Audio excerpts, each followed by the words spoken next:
Off the shores of Besser in northern Michigan lies the wreck of the schooner Portland. That was all we knew when we arrived to go dive on the wreck. Upon our arrival, we read that another part of the vessel lies in the pond just adjacent to the main wreck out in Lake Huron. We were curious, and so we decided to dive on both sections of the ship.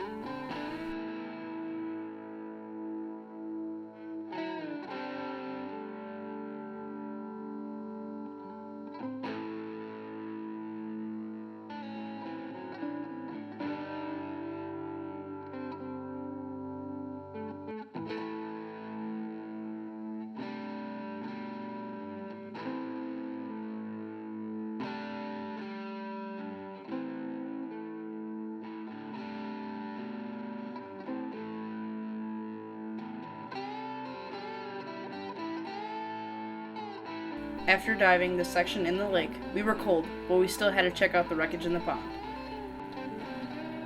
Unlike in the lake, the pond's visibility was terrible. We could barely see the wreck, and the water was an odd green color. The wreckage was concealed by the murky water, and it took some time to find. Surprisingly, there was a lot more life in the pond than in the lake. Probably leeches and other bacteria, as well as many minnows and fish. Altogether, the pond was a very interesting experience. We went to the shipwreck curious, and we returned home more curious. How did the wreck get here? Why is part of it in the pond? What happened to the ship anyways? These questions were all going through our minds. In an attempt to learn more, we decided to go to the Alpena Library to interview Pat Labadie, a maritime historian in Alpena. Well, the Portland is one of my favorite wrecks because it's so accessible.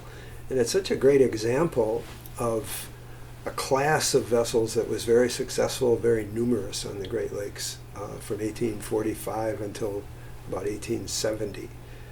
There were 600 vessels very similar to the Portland. And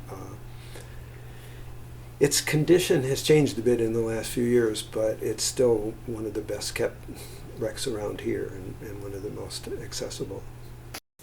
As we were digging through files, we found a newspaper article about the sinking of the Portland. The ship was blown ashore in a storm. The captain went into Alpena to get a hold of the company that owned the ship. While it was gone, a wrecker came into the bay. He came aboard the ship and talked to the mate, telling him that he could raise the ship.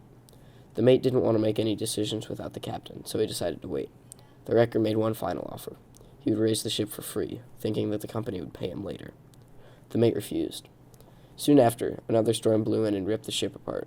The Portland was a total loss. Now knowing the history of the Portland, the question still remains, why is half of it in a pond?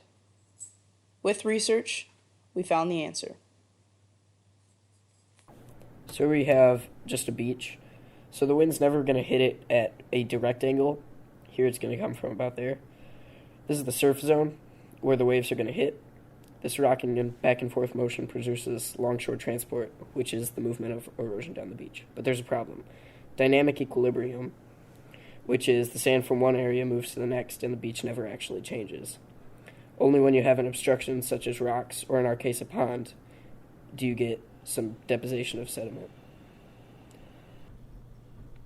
So here are the normal wind patterns at Besser. Not much is going to happen because they're going over land. Not until you get storms do things get interesting. You see, with normal wind patterns, the erosion is going to be going that way. It's not going to touch the bay much. But when you get a storm, it's going to move in and eventually close off the bay.